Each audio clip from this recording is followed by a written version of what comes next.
Gotta give it. Forget about it. And yo, at the speed of sound, the world-renowned wax compound. So gather around and witness something that is rarely found. The Database Building Blocks seminar series is filmed in front of a live studio audience. This program is made possible by Google.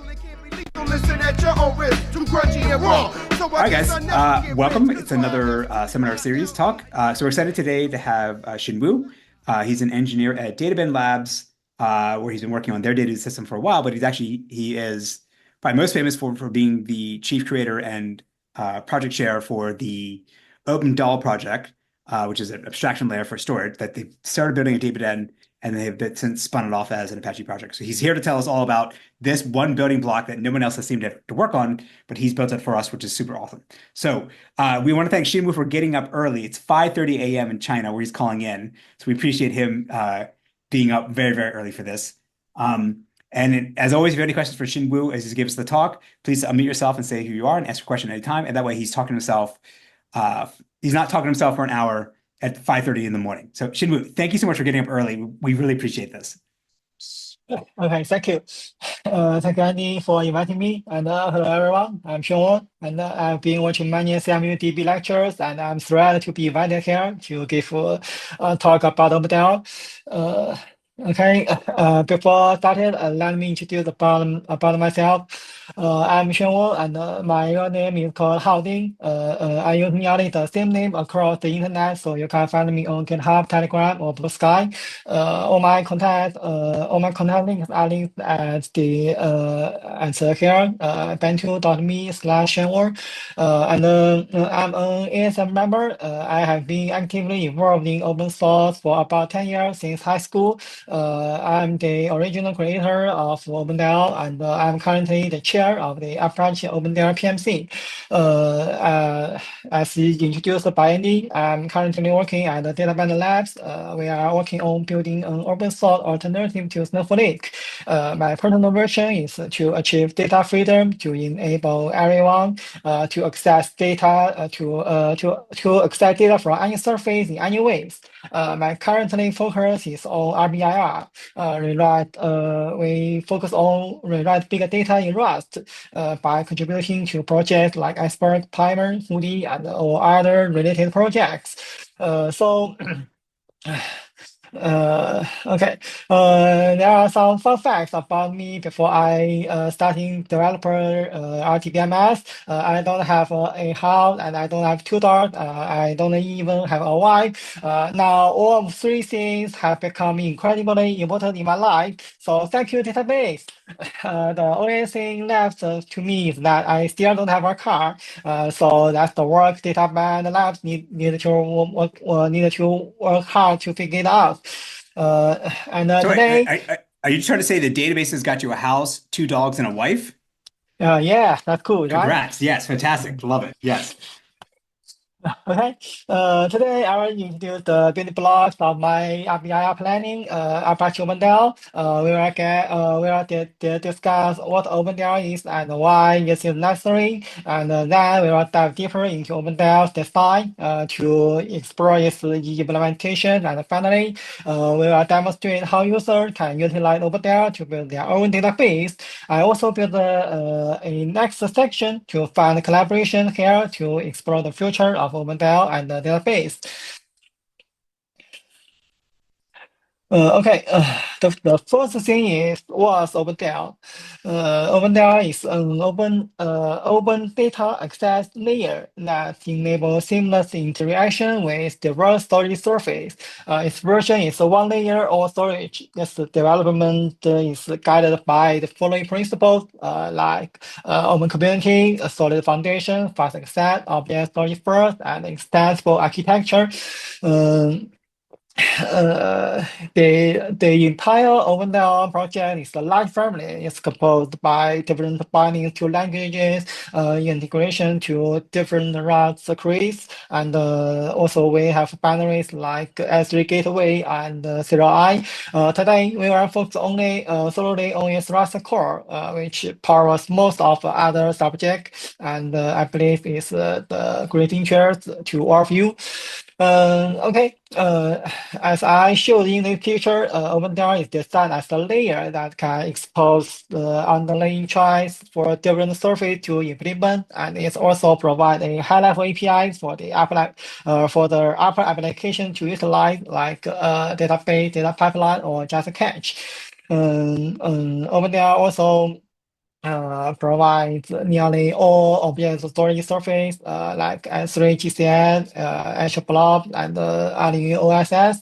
It also provides integration to other storage surface like file storage, key value storage, and cache storage.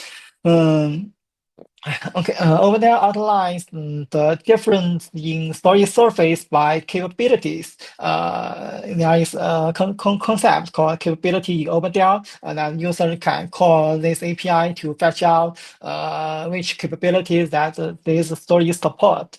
So they can have some special logic for the features that like object version not supported in all storage surface. We will explore those details in the following slides. Okay. So here is the history about OpenDL. It used to be an internal grid called DAL, data access layer inside the data band. After I joined the data band, I started working on this DAL, and began extracting OpenDL as a established new project in February 2022. After nearly a year of working on OpenDL, it gained some new contributors from outside the project and was adopted by several users such as FCCCAD and GrabTimeDB. In January 2023, we initiated the process of donating OpenDL to the Apache incubator. And after incubating for about a year, we successfully built a community and finally graduated in January 2024. At this point, OpenDL adoption continues to grow, and we will share the use case of OpenDL in next slide. Okay, so who is using OpenDL? Based on my current observation, OpenDL has three main types of users, and the largest group of the moment consists of infrastructure builders, most of whom use OpenDL to develop a database. I suppose that's also the reason why I'm here. There are various types of database that currently leveraging OpenDL. For example, DataBand is a cloud warehouse, and RaisonWave is a stream database, and both GrabTimeDB and HorrorDB here is time series database. Marvelous is a vector database, whereas OceanBase is used to be done as an OLTP database, but is now focusing on the AP side, or as known as data lake. Additionally, some new table format like Iceberg, Primer, and Hoodie are also trying to use OpenDL to access different storage surface. These users mainly rely on OpenDL for its solid foundation and fast access principle. Most infrastructure builders use OpenDL as the more robust and advanced alternative to S3 SDK. They appreciate OpenDL for its user-friendly API, which is easier to understand and work with. OpenDL also provides consistency across various. Okay, that's cool. We have talked about that OpenDL is OpenDL users appreciate OpenDL for its friendly API, which is easy to understand and work with. OpenDL provides consistency across different storage surface. Furthermore, it also provides some valuable features such as concurrency, retry, concurrent limit, metric, tracing, and logging. These building blocks simplify their workflow, enable them to either use OpenDL directly or build functionality within it, allow them to focus on more critical and valuable tasks. And the second type of OpenDL users always use OpenDL to build applications such as Acyclic Cache, Vector, and Rustic. I will not go deep about those users. the third type is platform developers. Those users use OpenDR to build more frameworks, such like different web frameworks. So users can build their web applications more easily. Let's just go bypass them. Okay. The next one is a hard one. Why do they need OpenDR? And with so many different options available, why should they choose OpenDR instead? The first question might be, why not just use S3 API, right?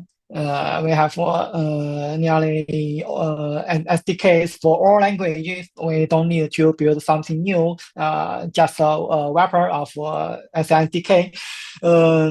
Some might also argue that they only need to play with S3, as all other surfaces are simply S3 compatible. While this is true, 8% of OpenDR users are communicating with AWS S3. There are several reasons why relying solely on S3 API might not be sufficient. The first one is not all storage surfaces are S3 compatible. For example, the second largest cloud storage provider, Azure, does not offer S3 compatible API. And the second one is not all S3 compatible surfaces are fully compliant. For instance, the XML API of Google Cloud Storage, which claims to provide S3 capabilities, doesn't support delete objects. Another example is R2, the S3 compatible surface provided by Cloudflare, which failed to delete 1,000 objects at once. When users attempt this, it results in an internal error. Nearly every S3 compatible surface has such edge case, and they need users to handling them specially. Okay, the third one is S3 compatible surfaces often do not sorry, let me correct. Thirdly is S3 compatible surface only is not enough for production application. For example, IAM, the AWS identity and access management. Many S3 compatible surface doesn't provide the SIP IAM compatible APIs. That makes users can't use rules or web identity to make their own applications can authenticate without the static keys. They cannot use IAM. And this is unsafe and should be avoided in production environments. Finally, even if we set aside all of those issues, OpenDR remains a better SDK for users focused solely on storage access. OpenDR provides easy-to-use API that simplifies data access, make it accessible even to users without a background in object storage or file storage. They just need to read, write. That's simple. Additionally, as I mentioned before, OpenDR also includes some robust features such as retry, metrics logging, and tracing, offer a more seamless and efficient experience. Maybe you'll talk about this, but like, is OpenDAL relying on like the SDK that Amazon provides for communicating to S3, or did you write everything from scratch? I rewrite everything from scratch, and I will discuss about it in the next one. Okay. Okay, cool. The second most question being asked is about why not just use the Randers SDK, right? It's simple. We are using Rust. We have great tooling, and we just need to run Cackle add. That works, but it's not always practical in the real world. First of all, not every storage surface offers an official Rust SDK. Even if they do, the SDK might be unmaintained, fail to keep up with new features, or respond slowly to bug reports. Relying on such SDK in a production environment can be risky.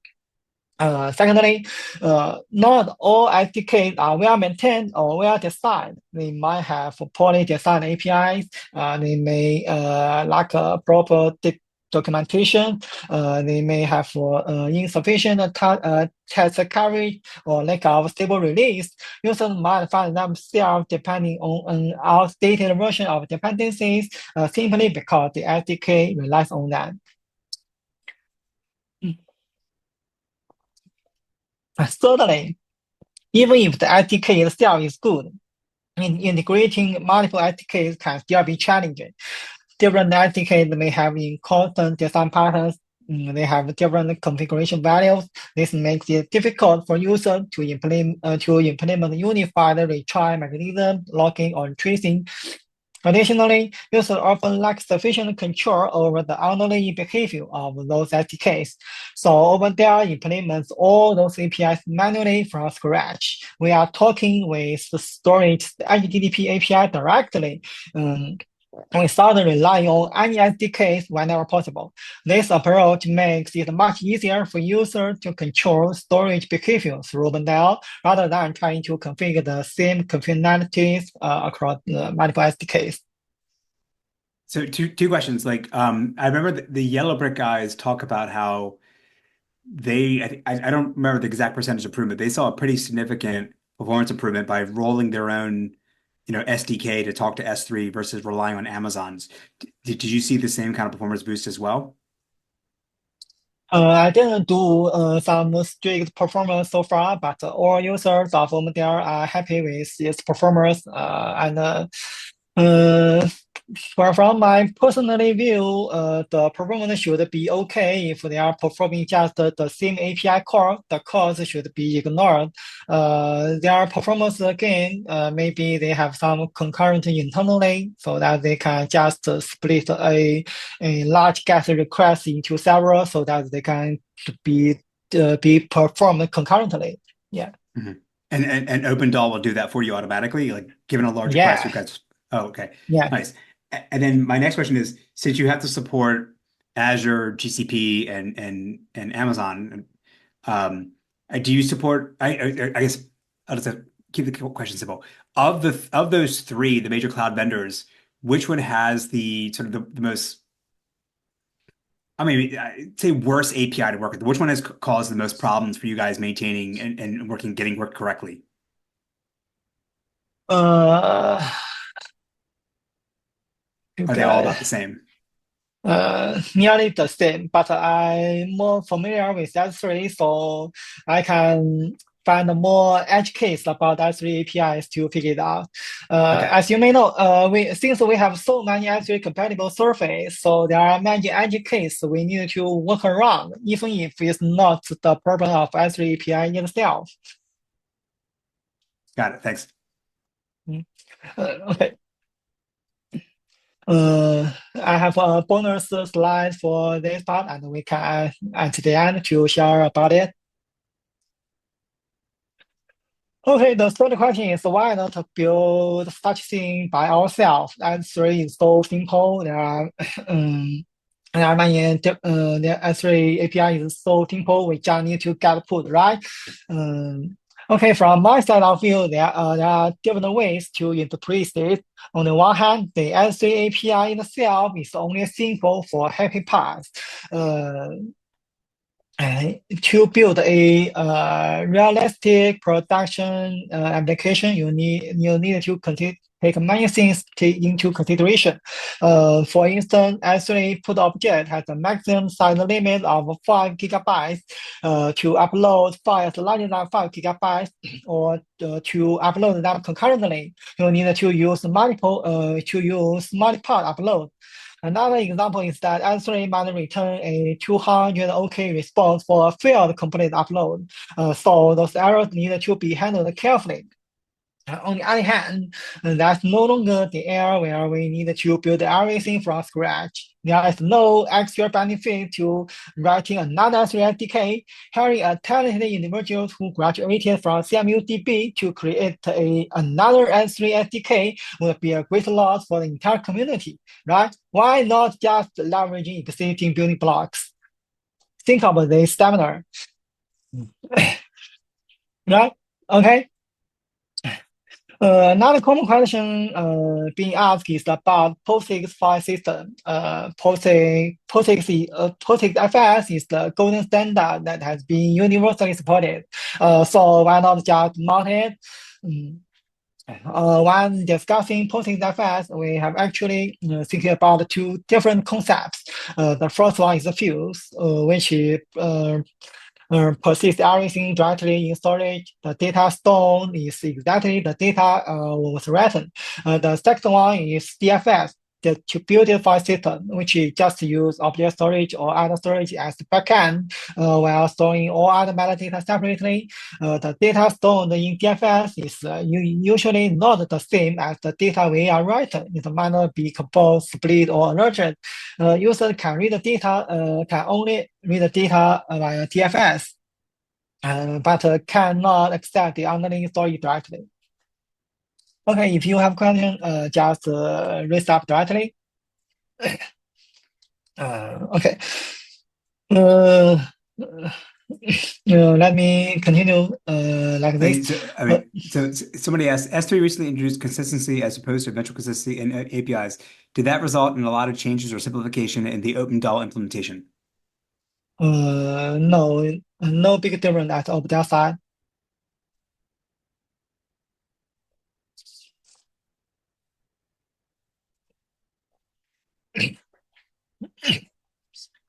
All right, keep going. You're good. Okay. From the perspective of database developers, building a system on either Fuse or DFS comes with significant drawbacks. Fuse is known to be slow and difficult to work with. Its performance bottlenecks often constrained by the system's libfuse implementation. On the other hand, DFS has more widely adopted. There are many open source tools like JuiceFS or Lucio, as well as various in-house DFS implementation developed by major tech companies like Alibaba, Azure, and Google. Each has their own DFS implementations, and many database products are built on them. However, to make DFS fast enough to meet the needs of database, it often becomes highly complex and relies on low-level detailed APIs. Database developers often find that they are started with POSIX, but they often end with a new SDK they need to use. Database developers need to have a deep understanding of their specific DFS to ensure the database runs fastly. The more optimization required, the further they move away from the simple POSIX FS API.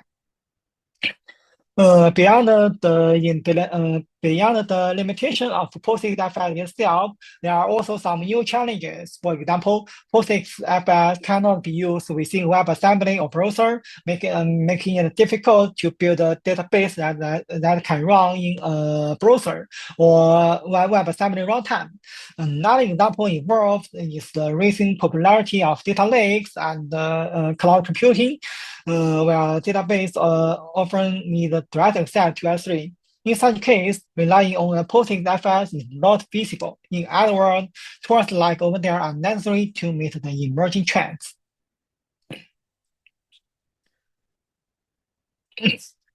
Okay, do I have some questions about the why part? I think the audience is quite receptive to this. Okay.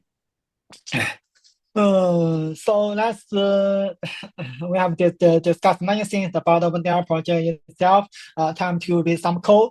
Let's deep dive inside OpenDAL to show what it does look like and how OpenDAL helps developers to build database. OpenDAL design is very straightforward. At the lowest level is abstraction surface, such as S3 and FS, all of which implement the same thread in Rust. On the top of those surfaces, there are layers that can apply common functionalities like the retry handling, metrics logging, and more.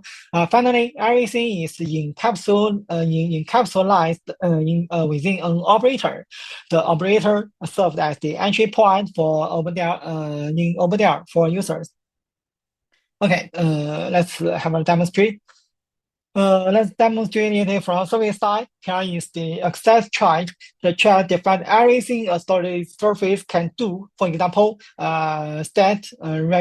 retrieves files, metadata, while reader builds a reader that can be used later to fetch more data. There are many other APIs all following the same pattern. I will only discuss two special things here. The first is the info API.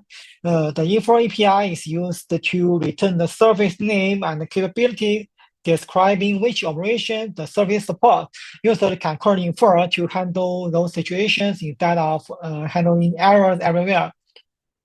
The second part is access will have some social agent types, such as reader, writer, and lister.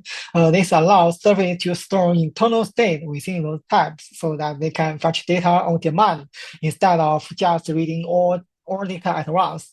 This is very important for us to build database. Here is a quick demo. I've developed a CMU surface that requires a DJ. The surface implements access but only supports state operation. It's a simple surface, and we will meet the CMU surface later. Yes, the most simple surface we can implement as we can read-only surface. Okay. The next important concept is called layer. Here, a layer is similar to middleware or in the structures that we have seen in HTTP frameworks or gRPC. We can integrate it into operations and execute action accordingly. The API of layer is straightforward. User can provide a struct that implements access, which returns another layer, layered access. Layer ensures that the returned struct also implements access. This allows us to apply different layers at the same time.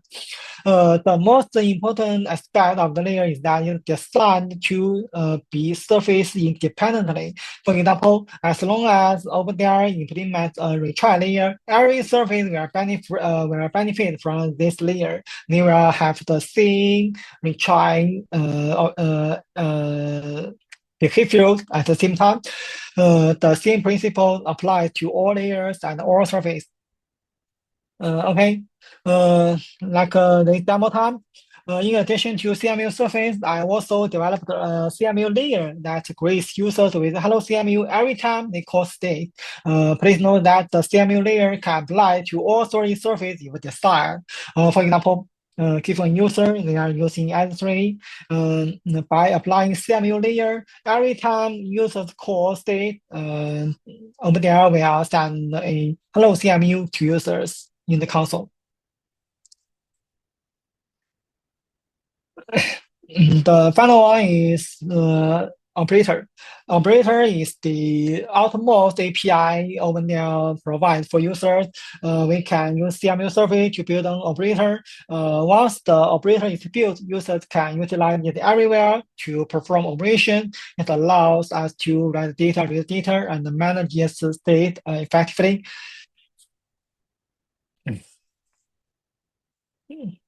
Okay, we have know almost everything about OpenDL. It's time to move on some showcase. I will demonstrate the features OpenDL offers and how users can utilize them. All the examples I present are also included in my GitHub repo, building blocks OpenDL examples. Feel free to check it out. Sorry, can you go back to like the service layer operator thing? So like the service would be something like S3. So you would have to implement the API to call to do stat read against S3, and then the layer above that it's an abstraction against a service. What is the layer providing? Layer used to change the behavior of surface. For example, like a CMU layer here it is perform a hello CMU and forward all requests to the access directly. Well, so I think again I appreciate this toy example, but I'm trying to map this to like something like S3. So I think you're saying service would be S3, but then a layer could be S3 by default does not have a retry operation. So you would build a layer above the S3 service to say, when you do a put, if it fails, it can automatically retry. So instead of embedding that retry mechanism in the service, you're putting it into the layer. Is that correct? Yeah. Okay. And maybe another example would be like I do a large put and the layer is responsible for breaking up to smaller puts against the service. Is that correct? No, that not. Okay. Layer want to do this.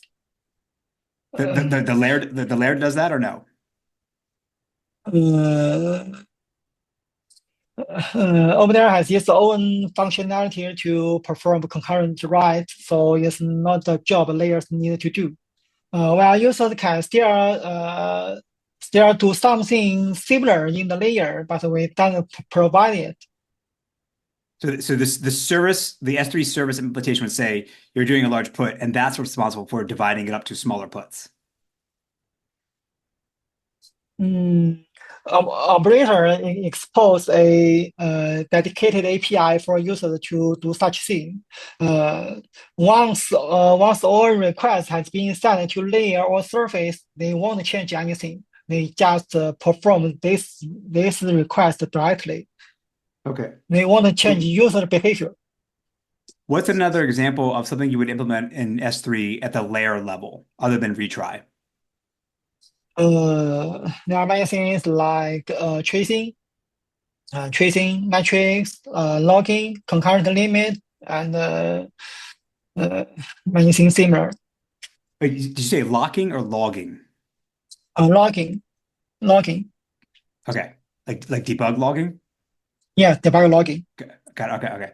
And then an operator would be, again, using S3 an example would be like a actually, yeah, what would be an example of an S3 operator? If it's because like put and get, that sounds like that's at the service level.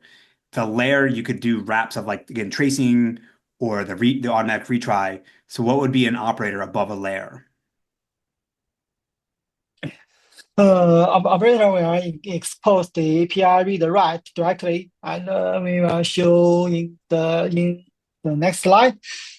Okay. Okay. Thank you. The entire showtime is talking about the operator. I guess they can answer most of your questions directly. All right. Yeah. Keep going. Okay. Okay. The first thing for OpenAI is about read. For example, to read all data from a file at once, you simply call read operation. For cases requiring an additional parameter, OpenAI offers the API called readWith, where users can specify details like range to configure the request.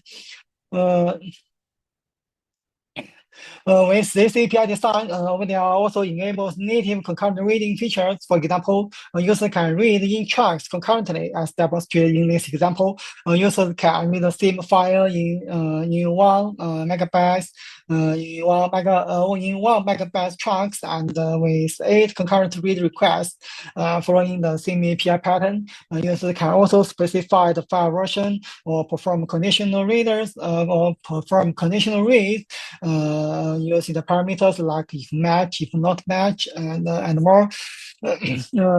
Operator expose those high-level APIs to users directly, and the user will perform some translation about those APIs and to call the exact thread and finally forward to the service implementation. Okay. For database developers, we often involve in more dynamic use case that cannot be handled in a simple read call. Therefore, OpenAI also provides an underlying reader API for users. With this API, users can create a reader that carries all context of the read operations and configurations. It functions similarly like a file descriptor for a local file system, but it will utilize different optimizations internally for various surfaces.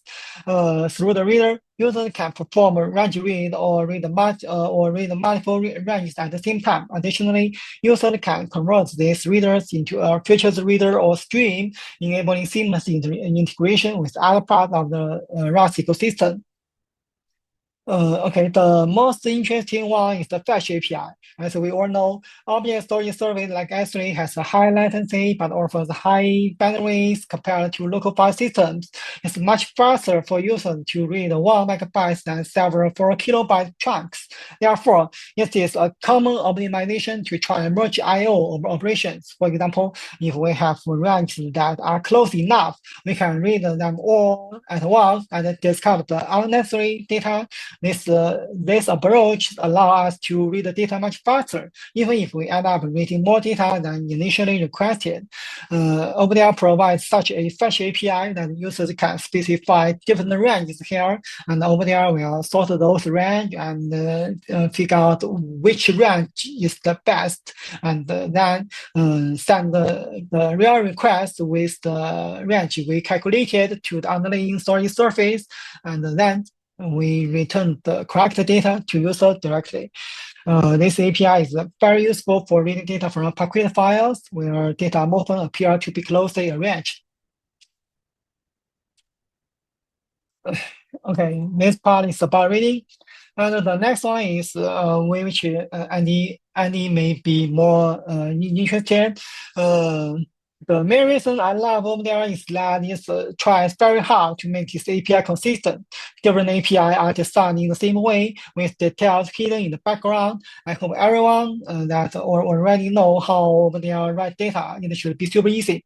Just use the operator to write into a path and data. To append on the same file, simply write with the append flag set to be true. If we want to write the data with more complex things like content type, content disposition, cache control, or user metadata, we just need to write with that directly. Okay, people are going to talk about perform multiple uploads. I think upload like asking if I have a large chunk to upload, well, over there automatically to split them in chunks. Yes, over there support, but we will not do it automatically. We perform option to user to config. And this example demonstrates how to create a writer and configure the chunk size and concurrency. The example I showed here is OpenAI will attempt to write data in 8 megabyte chunks and then handle up to 8 concurrent writing requests. OpenAI ensures that if the close operation return OK, all data that have been written will be written concurrently and in order. Like we discussed before, if we have large files to upload. Can the user provide a way for custom error handling or custom concurrency, like to not be able to send more than, I don't know, 1,000 requests across the system on all threads, or custom error handling? Is that an option? Are you talking about limit the concurrency or something? Yes, I'm talking about either limit on the concurrency for across all writers and about custom error handling. Okay. For first, the concurrent limit can be implemented in a layer. So at the layer side, we can have a global concurrent limit applied to this operator. So it can make sure that this operator won't send more concurrent requests than expected. And for But I'm talking as the handling, user. I'm talking as the user of that layer. Like, does every user need to implement a layer and operator? And the first one, I don't remember what it was. Concurrent limit layer has been implemented for now. User just need to, if user want to limit the concurrency, they just need to enable this layer directly. Okay.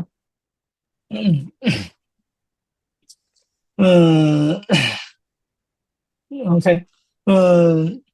The underlying implementations may vary. For example, the local FS will use write add to write data, and the S3 will use multi-part upload, and the Azure Blob Storage will use put block. Users don't need to worry about details like offset, upload ID, or block IDs. They just need to call write. That's OpenDL. Similar to what we have done with readers, OpenDL also provide transformation for writers. Users can convert a writer into async write or sync, enabling seamless integration with other part of the system. Okay, here comes an interesting part about automatically or let user to configure it explicitly. OpenDL will try to won't make any decision for users, since OpenDL have many users and they all have different schemas, and we don't know about their use case. So OpenDL just provide the features, and the user need to tune those settings based on their own needs. Like the example show here, if users didn't set up the chunk here, every time it's called write, we will write all these chunks directly without slicing or any other things. This also makes OpenDL behavior more predictable.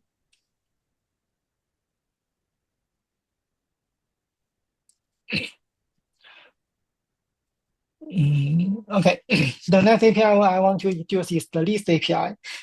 Similar to what we provide for reader and the write operations, we also provide list and lister API. Users can list files recursively and specify a starting point, use like start after parameters to offset.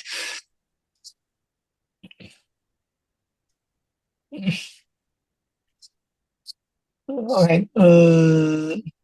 Do you still have questions about split large files in chunks?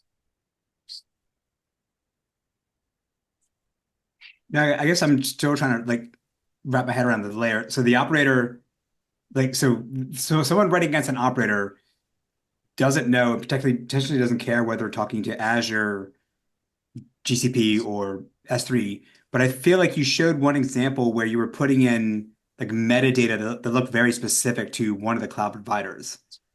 You had one example where maybe not, this one, right? Oh, is that all generic enough where it'll work across all the different cloud providers? I guess user metadata is just JSON, right? Who cares about that? But everything else, this is generic enough that this is not S3 specific or GCP specific. Is that correct? It's not S3 specific, and in fact, nearly all storage providers support user metadata. Okay, user metadata is sure, but content disposition, right? That seems it's additional metadata, but I guess that's universal across all the different cloud providers for this. Yeah. Okay. All right, keep going. This is great. Okay. Okay.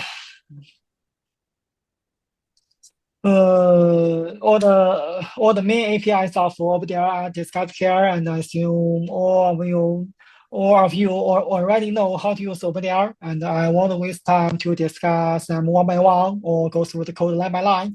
Feel free to check out my example repo and the OpenDL source code. Contributions from everyone are also welcome. OpenDL is a relatively new project, and we are far from achieving the goal we aim to accomplish, so just welcome. Okay, I'm going to talk about the next section. The next section introduce some new and exciting features we can develop within OpenDL. Also benefit the database in the future. Please contact me directly if you are interested in any of those topics listed here, and I'm more than willing to bring them to life. This could be a new platform or tools provided by system. I hope OpenDL become a valuable resource for you to explore and test new ideas in database. Okay, the first one is WebAssembly. WebAssembly is a safe, portable, low-level code format designed for efficient execution and compassion representation. Its primary goal is to enable high-performance application on the web, but it's now widely used in other environments as well. We have various WebAssembly runtime that make WebAssembly a good option to write portable code across different runtimes. It works somewhat like the JVM. We write logic in different languages and compile it into WebAssembly. After that, WebAssembly runtime can load it and execute it natively. The most famous WebAssembly runtime is the web browser. Both DataFusion and OpenDL can now run inside in WSM runtime, making it possible to build a simple query engine within a browser. Here is Xiangpeng's latest work called Parquet Viewer. It's written entirely in Rust and compiling to WebAssembly. The tools can load data from file or directly from S3. It's an interesting tool for users to explore Parquet files and test execution plans. For example, we just need to configure S3 here, and we can read from S3 browser directly, and we can load the data here, and also we can view the execution plan or some details about inside the DataFusion. There are many shortcomings for WebAssembly for now, such as the compiler size has been too large and the execution time still being slower compared to JavaScript. However, there are already some impressive use of WebAssembly, such as 1Password implementing all its encryption and decryption logic in Rust and share them across different platforms and languages. A greater number of smart people are working in this area. WebAssembly will become an interesting space for building new database. The following is also about web browsers. We all know that today's web applications are becoming increasingly complex. The traditional local storage and IndexedDB API are no longer satisfy the needs of web developers. So we have the new OPFS API, which provides file systems unlike APIs that are private to a web page. We can imagine that each web page has their own file system. Web developers can use SQLite on top of this, enabling the creation of more complex web applications that can execute advanced SQL operations on users' own SQLite database rather than implement those logic manually. OpenDL doesn't support OPFS so far, but I'm very interested in making it happen. Personally, I believe we could potentially create a new type of database designed specifically for the web. The next interesting part is embedded, which is old but still hot platforms in the current time. I'm not sure if it's a well-researched area of database on the IoT side. It could be interesting for IoT device to have a specially designed database, or maybe they can interact directly with S3 service directly. I know there are some cameras are trying to write S3 directly to upload videos. And I don't know if we have such a database so far.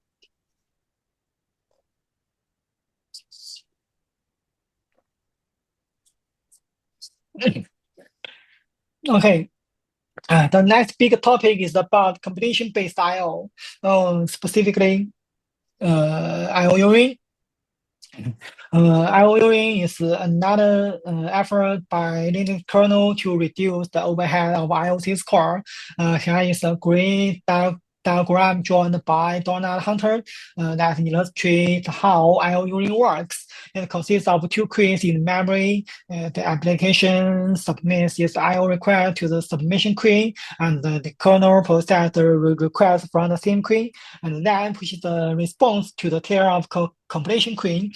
The application can then consume the response from the head of the completion query.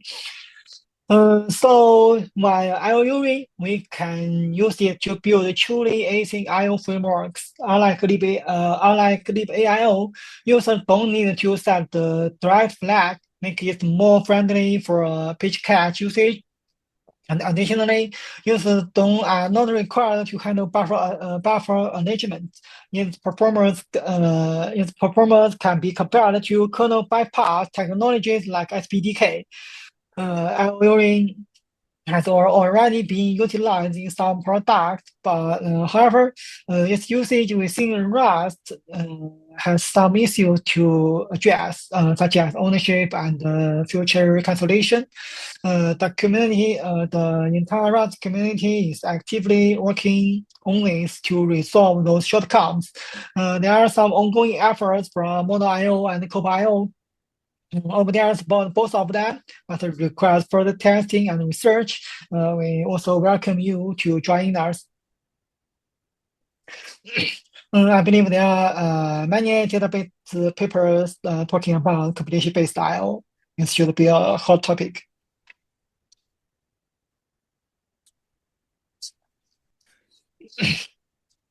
Okay. Compared to I/O, another popular but seems not popular anymore solution is kernel bypass, such as IPDK. Before I joined this talk, I just watched Annie's new talk about kernel bypass and user bypass. So right, SPDK is not popular anymore, but maybe still relevant. Just nothing I'm doing.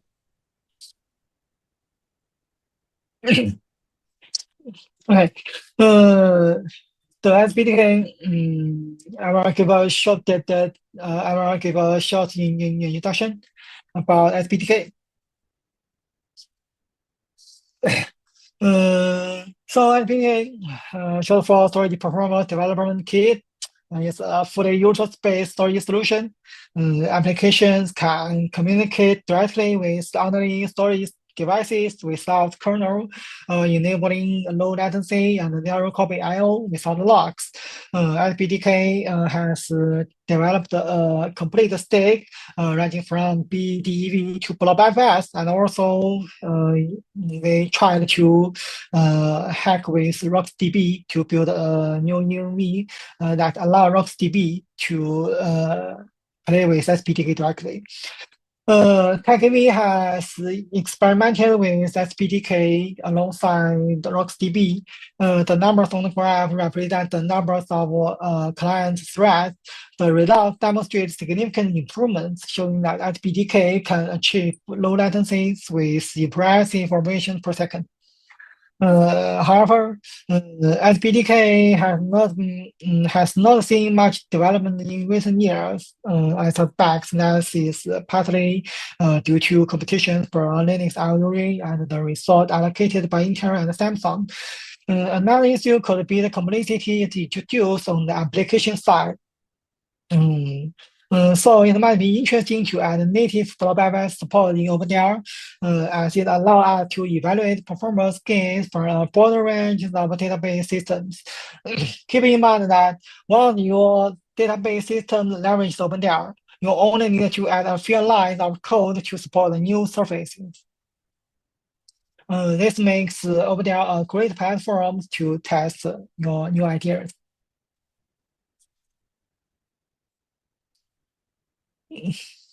Okay, The next thing I'm personally super excited about is GPU direct storage, as known as GDS. Traditionally, when we use a GPU to assist with data, with calculation, accelerate, the CPU first needs to read the data from device into memory, and then GPU retrieve this from memory. This process is often slow and cannot fully utilize the high bandwidth available between modern devices and GPUs. With GDS, the GPU can read the data directly from device without the need to write into or copy from system memory. As demonstrated in the TPCH result, the performance of Q4, which requires reading a large amount of data from devices, has improved a lot. GDS can be extremely beneficial for building GPU-based database or query engine. NVIDIA has an independent lab, Rapid AI, working on this, and they have also developed a new I/O framework called Kivik I/O. Integrating native GDS support into OpenAI could be exciting. This can also reduce the complexity for existing database to integrate those new tech via OpenAI. Since we already have a big number of database systems are using OpenAI. Once OpenAI add new technology like GPU direct storage, those database can use this feature directly without more development. This is also the point of reuse building blocks.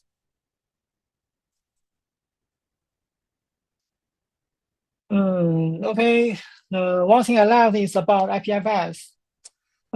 So it's used to be in internal natural file system which is proto that allow clients to share data in peer-to-peer ways, so that all data are addressed by hash, and they can run the data separately and share at the same time. OpenAI already support IPFS, but not being used widely. So I'm not sure if this is beneficial for building blockchain database. I know Andy has commented them in efficient tools, and who knows, right? Maybe about 10 years later, we can see some new trends. Okay, that's most of my sharing. Okay, awesome. I will clap on behalf of the audience. We have time for a few questions for Xinwu. You want to go for it?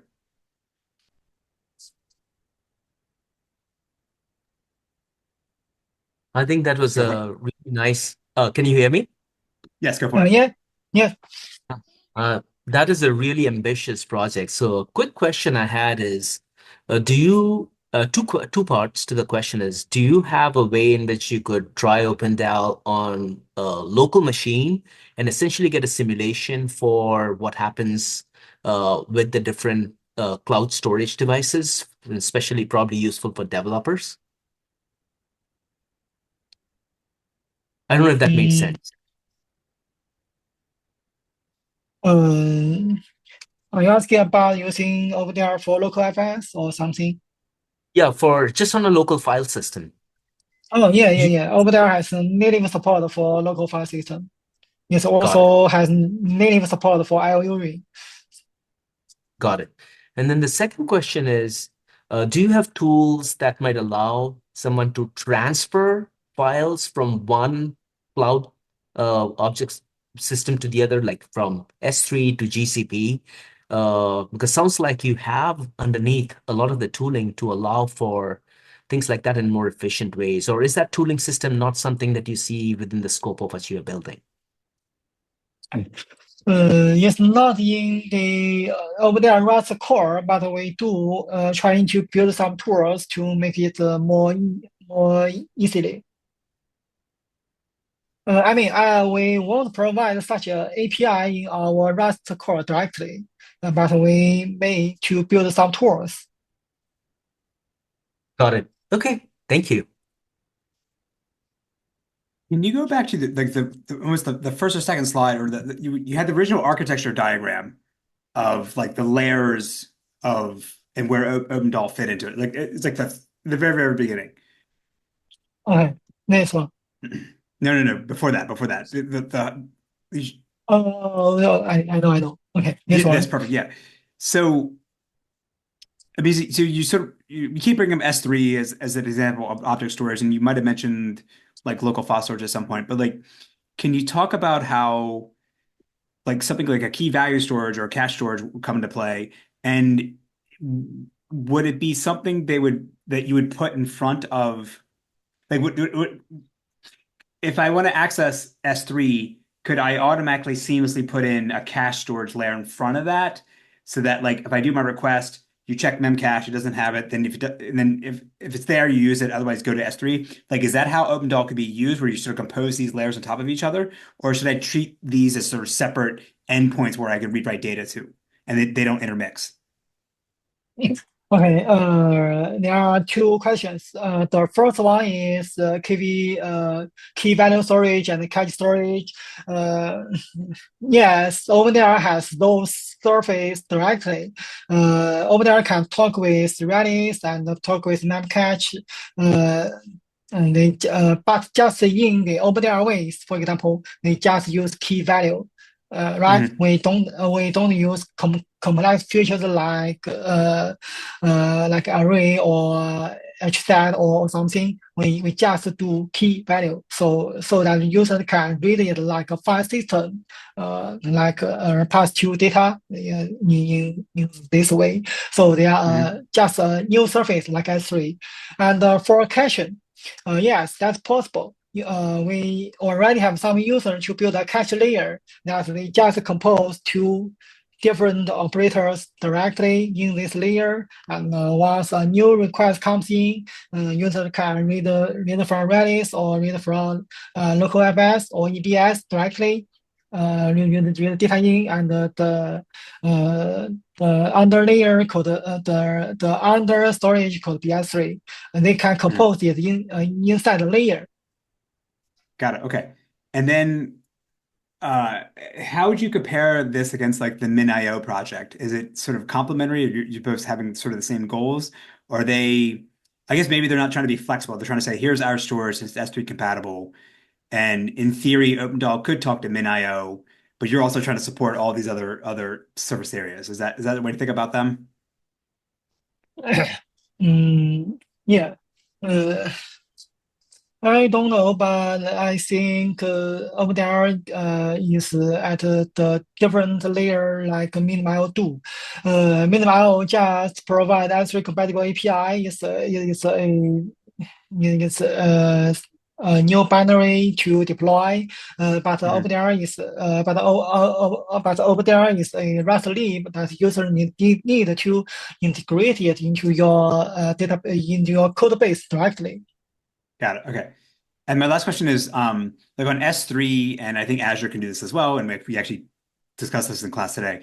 Like S3 has S3 select, where you can basically do predicate and projection pushdown of a query into the object store, and then Amazon processes it for you. Does that? But I mean, obviously, like GCP or GCS doesn't support that. So is that an example where that's a feature that you don't expose or you don't allow someone to use for S3 because the commonality, like not all blob stores can support that. Is how would you introduce something like S3 Select? No, over there, the first of all is over there won't introduce features like S3 Select because it's hard to build a common API around it. And the second interesting thing is that S3 is going to deprecate S3 Yeah. Select API. Yeah, that's interesting. Okay, so like if there's not, so the way to think about it is like for object storage, for example, if there's some feature that a cloud vendor has that nobody else has, there's no way to actually still get to that, even though like I'm using OpenDAL and I know I'm talking to S3. I couldn't use an additional feature. You guys just wouldn't have you don't have a way to bypass the abstraction layers from it. Yeah. Because OpenAI has its own vision, like one layer or storage, and OpenAI will try its best to provide a consistent view for all storage. We won't provide some high-level features across like S3. If your application have to do in this way, it's better to play with S3 SDK directly.